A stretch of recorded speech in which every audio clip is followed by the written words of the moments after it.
Bonjour les amis, c'est Philippe qui vous parle. J'espère que vous allez bien, que vous avez la pêche et que vous profitez de cette belle journée qui arrive et qui commence à rayonner. C'est super, c'est magnifique.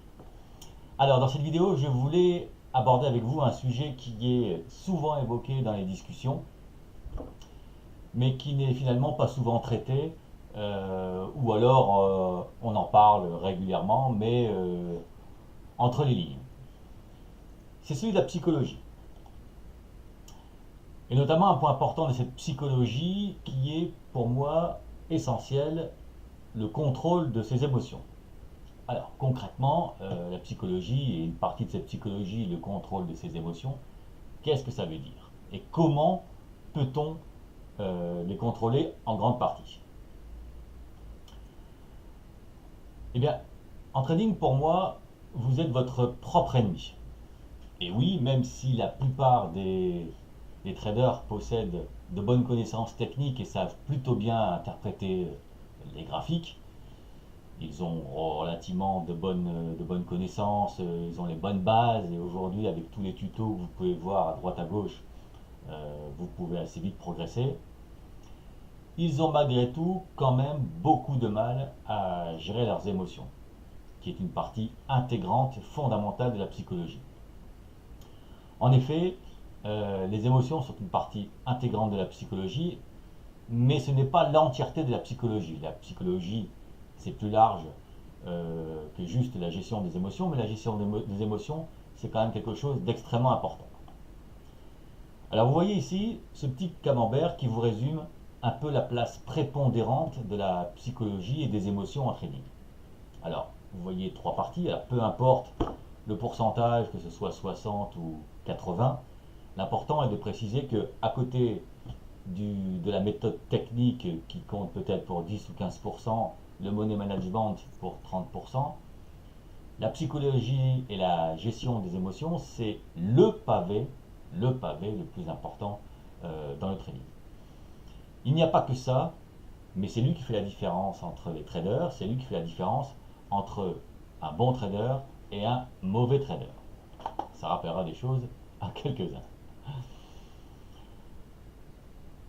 La psychologie en trading, c'est quoi? C'est savoir quand vous allez entrer sur le marché. C'est savoir quand vous allez prendre position, quand vous allez acheter ou quand vous allez vendre. Mais c'est aussi savoir quand vous allez prendre, quand vous allez sortir, pardon, prendre votre take profit, ou alors quand vous allez prendre vos stop loss. Et donc, ça veut dire qu'à chaque fois, pour ces trois pavés, vous devez savoir exactement ce que vous allez faire avant de commencer. Mais c'est aussi le côté émotionnel de contrôler ses peurs, ses craintes ou encore son avidité. Et contrôler son avidité, c'est quoi? C'est contrôler son avidité vis-à-vis de l'argent, ou alors encore over-cliquer sur la souris comme si on devait impérativement cliquer sur la souris pour justifier de sa journée. Ces trois points-là sont liés au troisième point qui est au troisième point pardon, qui est de prendre votre stop loss. Tout simplement parce que l'avidité, par exemple, à l'argent, c'est que quand vous arrivez sur les marchés financiers, vous vous dites j'ai envie de gagner de l'argent. Je suis là pour gagner de l'argent, donc il faut que je gagne de l'argent. Et donc, inévitablement, pour beaucoup d'entre vous, si vous voulez gagner de l'argent, à contrario, c'est que vous ne voulez pas en perdre. Et donc, vous avez énormément de mal à prendre vos stop loss. Donc, pour certains d'entre vous, vous ne prenez pas vos stops, ou une fois de temps en temps, et ce qui mène inéluctablement des fois à la catastrophe. Il faut bien comprendre que les stop loss sont une partie intégrante de votre système de trading. J'écrivais l'autre fois que les stop loss sont une sorte d'investissement indispensable dans votre système de trading et que vous ne pouvez pas faire sans. C'est comme si un dirigeant d'entreprise refusait d'investir dans du marketing pour faire grandir son entreprise. Ça n'est pas possible. Eh bien vous, votre système de trading, l'investissement dans votre système de trading, c'est l'investissement dans les stop loss. Ce sont les stop loss qui vont vous faire grandir, qui vont vous faire améliorer dans le temps. Vous ne pouvez pas le nier, vous ne pouvez pas faire sans. C'est lui qui vous fera grandir euh, au fur et à mesure que vous apprendrez le trading. Cela fait partie intégrante de l'activité du trading et il faut savoir de temps en temps lâcher des points au marché. Et puis enfin, je reviens un petit peu en arrière, c'est être discipliné et encore discipliné. Ça, c'est un point essentiel, vous le savez, mais ça fait partie de la psychologie. Alors, j'ai envie de vous poser la question, êtes-vous de cela? Êtes-vous, on va dire, dans la moyenne? Avec notamment la question, est-ce que vous avez des règles de money management? Est-ce que vous avez des règles qui sont écrites? Est-ce que vous avez un plan de trading quand vous entrez sur les marchés? Est-ce que vous avez également une vue d'ensemble le matin quand vous commencez à trader? Est-ce que vous savez par exemple quelle est la tendance sur un sous-jacent? Est-ce que la tendance est haussière? Est-ce qu'elle est baissière? Est-ce qu'elle est neutre? Alors je vous pose également la question, est-ce que vous rendez rapidement au marché ce que vous avez gagné? Vous gagnez 6-7 opérations et puis d'un seul coup sur un trade, vous reperdez ce que vous avez gagné sur les 6-7 opérations précédentes. Est-ce que votre humeur fait des montagnes russes au rythme des hausses des marchés où vous êtes euphorique ou vous êtes prêt à tout laisser tomber quand les marchés partent à la baisse? Est-ce que aussi, je pose la question, vous essayez de récupérer vos pertes immédiatement avec ce classique je veux récupérer ma perte tout de suite, je veux me venger sur le marché? Est-ce que ça vous arrive également? Également, est-ce que le soir, vous revoyez vos trades de la journée en vous disant, voilà, ce trade-là, il était bien, qu'est-ce qui a fait que je l'ai bien réussi?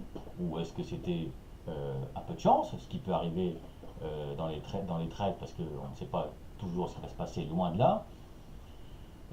Est-ce que vous faites de même, surtout pour les trades qui se sont mal passés? Est-ce que vous analysez le pourquoi du comment le soir? Est-ce que malgré le fait que vous n'êtes pas un scalper, est-ce que vous surveillez quand même chaque tic de marché quand ça bouge ou quand ça baisse, le cœur battant? Et puis enfin, j'ai envie de poser la question, en résumé, est-ce que vous gagnez ou est-ce que vous perdez de l'argent? Alors voilà, moi je vous propose une solution pour gommer 95% de ces émotions, de ces mauvaises émotions. Alors là, je ne vais pas parler de ce que certains parlent du subconscient, etc., qui est une vraie réalité dans nos prises de décision, mais je vais être assez plus concret dans la solution que je vais vous proposer. Quelle est-elle? La voici. La solution, c'est d'avoir un processus de trading détaillé et plus précisément pour chaque trade, un plan de trading associé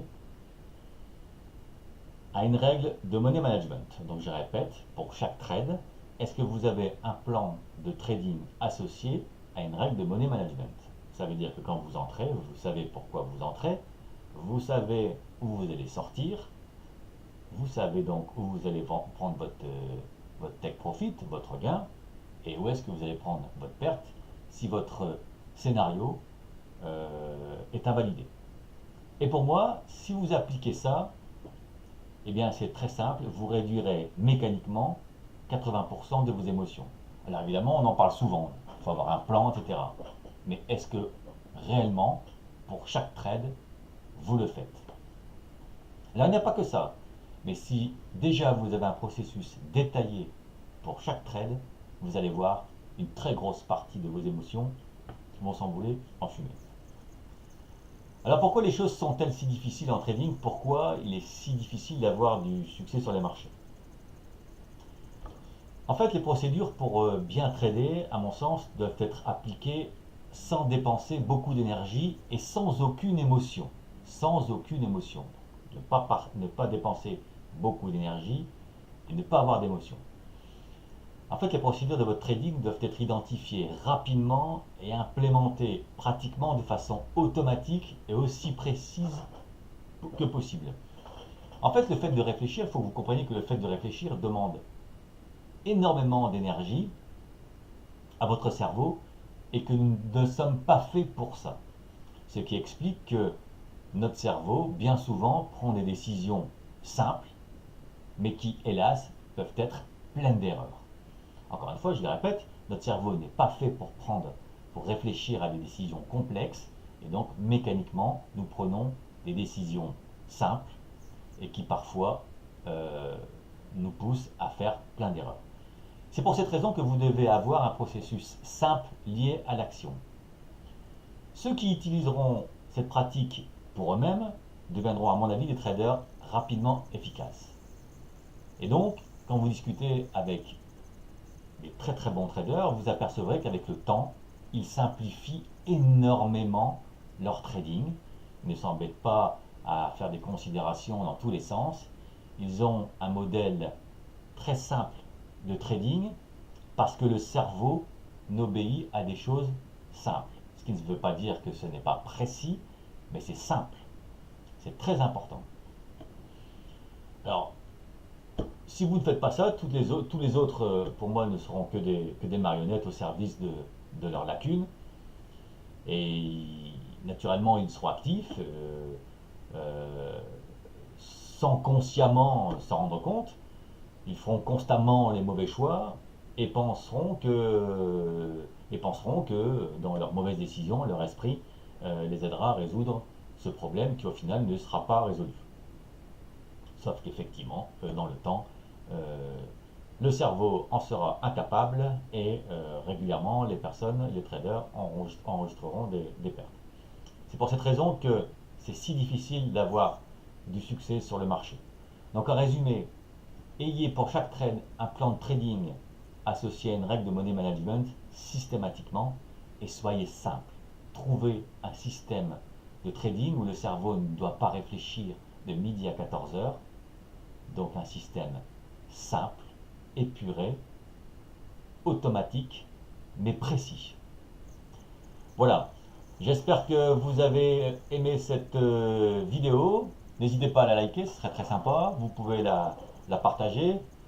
N'hésitez pas également à vous abonner à ma chaîne.